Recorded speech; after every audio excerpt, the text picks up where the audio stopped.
മുത്തുമണിക്കില്ലേ, എന്താണ് വിശേഷം? ഇപ്പോ ഞാൻ എന്തിനാണ് ഇപ്പൊ വന്നതെന്നറിയാമോ?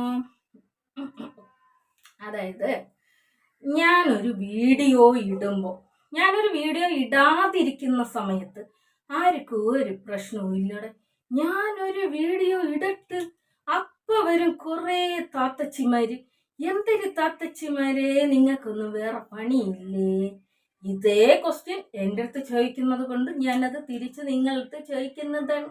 ഞാൻ എന്തുകൊണ്ടാണ് ഈ ഒരു സമയങ്ങളിൽ വീഡിയോ ഇടണ്ട എന്ന് തീരുമാനിക്കുന്നതെന്നറിയാമോ?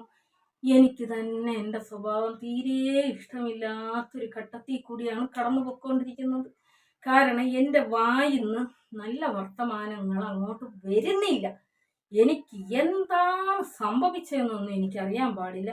എൻ്റെ വായിന്ന് നല്ല പുളിച്ച തെറികളൊക്കെയാണ് വരണത്. അപ്പം ഞാനിങ്ങനെ ചിന്തിച്ചത്, വെറുതെ എന്തിനാണ് നമ്മുടെ ഒരു നന്മ ഇല്ലാതാക്കുന്നത്, നമ്മുടെ നാവിൻ്റെ കുഴപ്പം കൊണ്ട് നന്മ ഇല്ലാതാക്കുന്നത് എന്ന് വിചാരിച്ചും കൊണ്ട് മിണ്ടാതെ ഇരുന്നപ്പോൾ വന്ന് വാങ്ങിച്ചു പിടിക്കുന്നവരോട് എനിക്കൊന്നും പറയാനില്ല.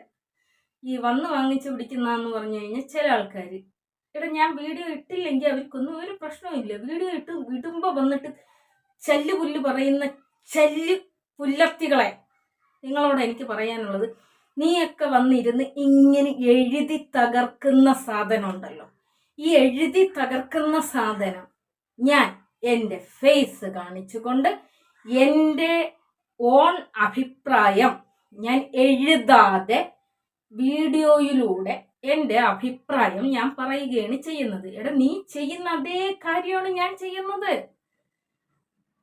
അതിൽ രണ്ട് വ്യത്യാസമുണ്ട്. ഒന്ന്, നീ നിന്റെ ഫ്രസ്ട്രേഷൻ തീർക്കുന്നു, ഞാൻ എൻ്റെ അഭിപ്രായം പറയുന്നു. ഈ രണ്ട് വ്യത്യാസങ്ങളേ ഉള്ളൂ.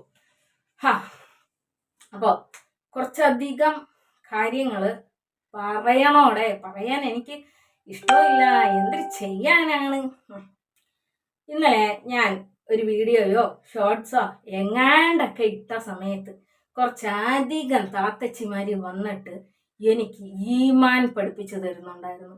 ഈ ഈമാൻ പഠിപ്പിച്ചു തരുന്ന താത്തച്ചിമാരോട് എനിക്ക് പറയാനുള്ളത്, നിങ്ങൾ നിങ്ങളുടെ ജീവിതം കൊണ്ട് എന്നെ ആദ്യം കൺവിൻസ് ചെയ്യും. നിങ്ങൾ നിങ്ങളുടെ മതം നിങ്ങളുടെ ജീവിതം കൊണ്ടാണ് എനിക്ക് പഠിപ്പിച്ചു തരേണ്ടത്.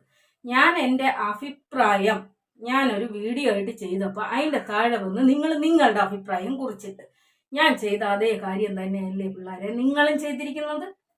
അതെങ്ങനെ ഞാൻ ചെയ്യുമ്പോൾ തെറ്റായിട്ടും നീ ചെയ്യുമ്പോൾ ശരിയായിട്ടും മാറുന്നത്?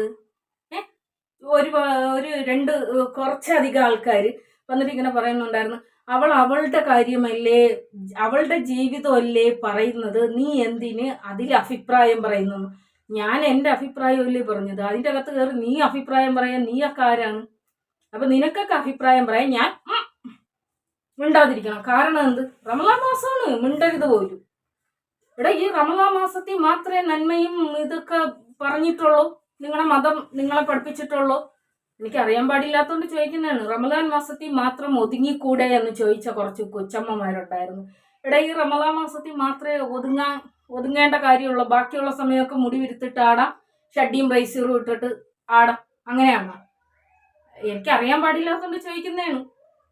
പിന്നെ നിരന്തരം സോഷ്യൽ മീഡിയയിൽ വരുന്ന ഒരു കാര്യത്തിനെ കുറിച്ചാണ് ഞാൻ സംസാരിച്ചിരിക്കുന്നത്. അല്ലാതെ ആരുടെ അടുക്കളപ്പുറത്ത് കയറിയിരുന്ന് ബൈനോക്കുലർ കൊണ്ട് ഞാൻ കണ്ടെത്തിയ കാര്യങ്ങളല്ല പറയണത്.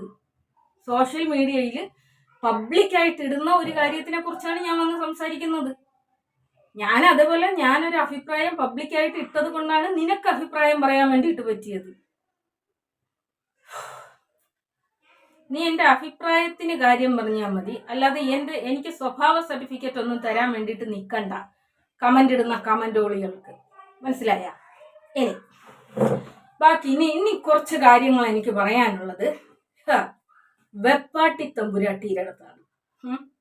വെപ്പാട്ടി തമ്പുരാട്ടിയുടെ അടുത്ത് പറയാനുള്ളത്, എൻ്റെ വീഡിയോയ്ക്ക് താഴെ പലരും വന്ന് കമൻ്റ് ഇടും. നീ എന്തൊക്കെയോ ഡയലോഗ് ഇറക്കിക്കൊണ്ട് പോകുന്നുണ്ടായിരുന്നല്ലോ, നീ അവരെ എൻ്റെ വീഡിയോയ്ക്ക് താഴെ കമൻ്റ് ഇടുന്ന ആൾക്കാരെ കോടതി വരെ കയറ്റുമെന്ന് ആദ്യം കേട്ടിച്ച് കാണീരടി. എനിക്കൊരു പാട്ട് ഭയങ്കര ഇഷ്ടമാണ് കേട്ടോ. മൈലാഞ്ചിക്കാടേ വാ വാ വാ, നാടോടി കഥയിലെ മൈലാഞ്ചിക്കാടേ വാ വാ വാ. അപ്പൊ അതായത് എന്റെ വീഡിയോക്ക് താഴെ വന്നിട്ട് ആര് കമന്റ് ഇട്ടാലും ഇത് ഇന്ന ആളാണ്, ഇത് ഇന്ന ആളാണ്, മനസ്സില്ല, പറയാൻ വേണ്ടിട്ട് മനസ്സില്ല. ഇന്ന ആളാണെങ്കിൽ നിനക്കിപ്പോ എന്താണ് ചേതം? എന്താണ് നിന്റെ വീഡിയോക്ക് താഴെ മാത്രമേ വന്ന് എല്ലാരും കമന്റ് ഇടാവൂ? എന്റെ വീഡിയോക്ക് താഴെയും കമന്റ് ഇടട്ട്. ആൾക്കാർ കമന്റ് ബോക്സ് എന്തിനുള്ളതാണ്? കമന്റ് ഇടാൻ വേണ്ടിയിട്ടുള്ളതാണ്. അതിലെ ആരെങ്കിലും വന്നൊരു കമന്റ് ഇട്ട് കഴിഞ്ഞ് ഏതൊക്കെയോ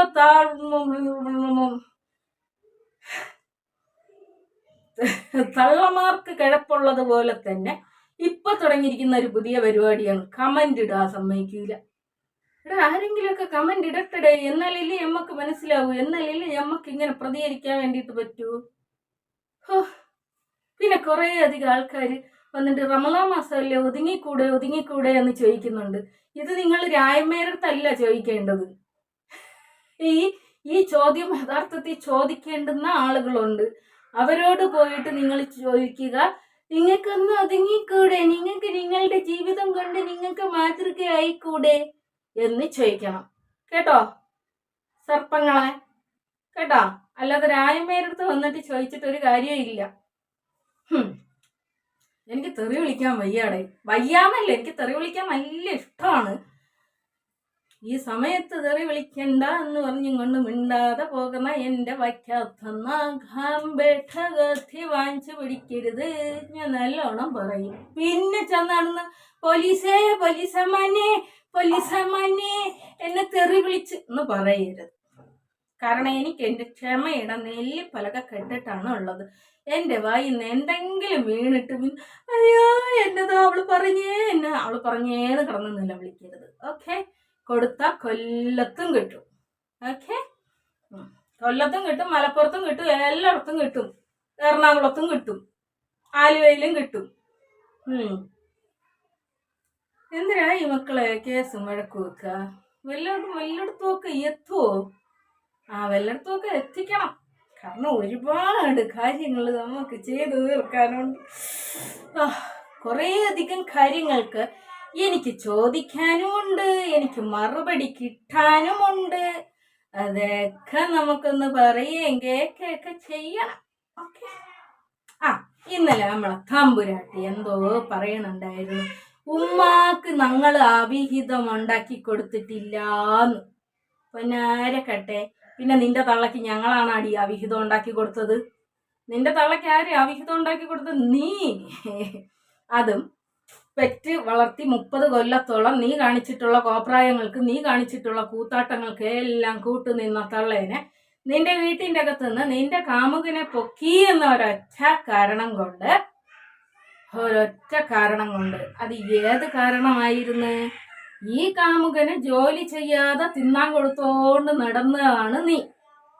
ഇവൻ പണിയെടുക്കാതെ നീ ചില ഇക്കമാരുടെ കയ്യിന്ന്, ചില ഇക്കമാരുടെ കയ്യിന്ന് ഇക്ക ചോറ് കഴിക്കാനില്ല, ഇക്ക എന്റെ മക്കള് എത്തിമാണ്, ഇക്ക എന്റെ മക്കള് എത്തിമാണ് എന്നൊക്കെ പറഞ്ഞും കണ്ട് കുറെ അധികം ഇക്കമാരെ അടിച്ചെടുത്ത് പോക്കറ്റിൽ വെച്ച്, ഇക്ക നാളെ എന്റെ മക്കൾക്ക് എന്തിനുണ്ടാക്കി കൊടുക്കുമെന്ന് എനിക്ക് അറിയാൻ പാടില്ല ഇക്ക എന്നൊക്കെ പറഞ്ഞും കൊണ്ട് കുറെ അധികം ഇക്കമാരുടെ കയ്യിൽ നിന്ന് പണം ഊറ്റി തിന്നാൻ കൊടുത്തും കൊണ്ടിരുന്നവൻ തിന്ന് എല്ലിൻ്റെ ഇടയിൽ കയറിയപ്പോ നിന്റെ കട്ടിലിൻ്റെ അടിയിൽ വന്ന് ചാടി, അല്ല കയറി.